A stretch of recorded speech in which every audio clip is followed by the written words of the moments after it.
So we're going to look at the factors that affect effective listening. And these are various factors. We'll start off by looking at the linguistic factor. When we talk about the linguistic factor, we are referring to the phonological, syntactic, and semantic codes.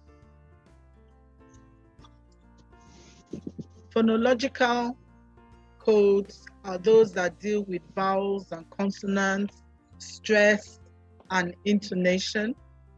The syntactic codes are the codes that deal with the word class or how words are collated. And then semantic codes refer to meaning. So that linguistic factor,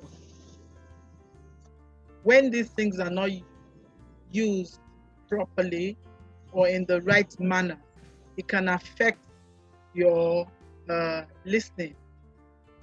For example, a wrong word is used, you're wondering, this is a speech error, and some students will tune off, some will tune in, or some pay more attention to picking out the errors and missing the point of the lecture. Wow. The second factor is the one we call stylistic consideration, and this deals with the rate of speaking, delivery, with accents, and with mannerism. You are in class. Cover your nose. You'll be bombarded with a lot of different people, many lecturers coming and take different courses.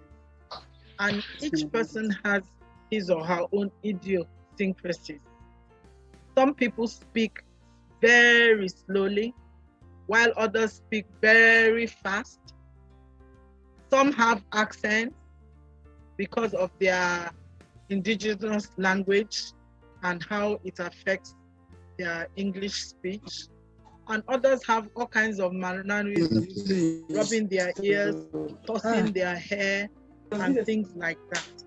Now, if a student concentrates on all these stylistic considerations, instead of concentrating on the message being put out, the tendency is that you will not listen effectively. What is that? Try not to spend too much time looking at those things, and try to listen in, zero in on what the message is. The third factor is information organization. Now, depending on the lecturer, some lecturers organize their information in positive ways. They use good titles, they use subtitles, and they may even use visual aids, diagrams, and so on. Others may not.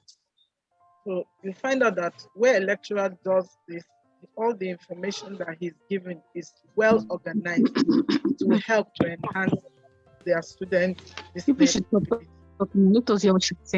Number 4 I don't is the know. one Please, we call help the me. speaker-listener referent relationship.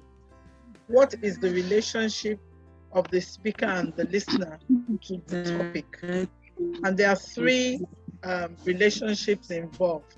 The first is the static relationship, which simply means that there is a fixed or unitary point of view towards a topic. That is a fixed or one-way point of view towards a topic. The second is the dynamic. And in the dynamic relationship, it is animated, or there is a changing attitude to the topic. The third is the abstract. The abstract involves the evaluation, analysis, and critical appraisal of some other person's idea of belief. So, for example, when we talk about theories, we can say that the referent relationship is abstract. Another factor that affects effective listening is content knowledge. How familiar are you, how familiar is the speaker or you, the listener, with the topic? And does the speaker use the right word register for his topic? For example, if you're a medical student and your lecturer is giving a lecture, you should be able to use the right word register for medicine. So that content knowledge, because somebody who is not in medicine may give a lecture, but they won't use the right words because the person doesn't have that content knowledge. So how familiar is the speaker and how familiar are you, the listener, with the topic affects the way listening is carried out. The next factor is the one we call inferencing. Inferencing simply means reading in between the lines. It is the link between what is said and what is actually meant. Like we had earlier on mentioned that where we said that the hearer's ability to link what the speaker said and what the speaker actually means. So that is influence, your ability to read in between the lines and find a connection. The last factor we look at is the psychological factors. And these psychological factors could either be physical. Sorry, ma, please, what's the last factor How again? well prepared is a student to listen in during a lecture? Does he have physical issues?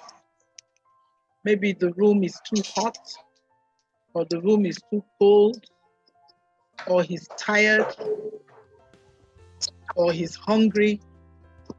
All those will affect the listening ability. Is he sick? If you're shivering because you have a fever, you're not going to listen attentively to what is being said. And the mental side of it is, how well prepared are you? When you come to class, are you prepared to listen in to that lecture? But if you are just being there because you want to mark attendance, that means there's no motivation, you don't have that desire, and it's going to affect your listening ability. So after looking at the factors that affect effective listening, we will now want to look at how we can enhance our listening ability. So how enhancing listening. Effective listening can be enhanced by carrying out certain activities. These activities could be lecture note taking.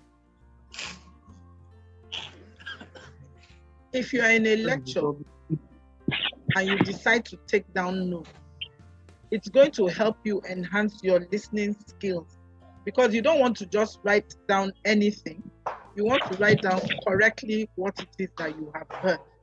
So with practice, you find that it will enhance your listening skills. Then we also have what we call pre-listening activities. In the case of pre-listening activities, it simply refers to those activities that can be done that will make you prepared to listen to the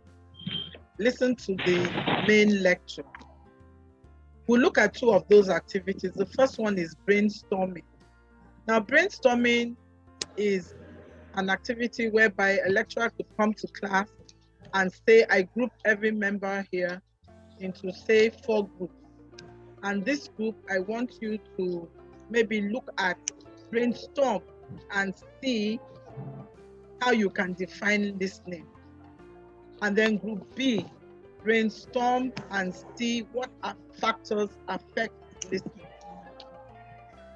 and so on and so forth.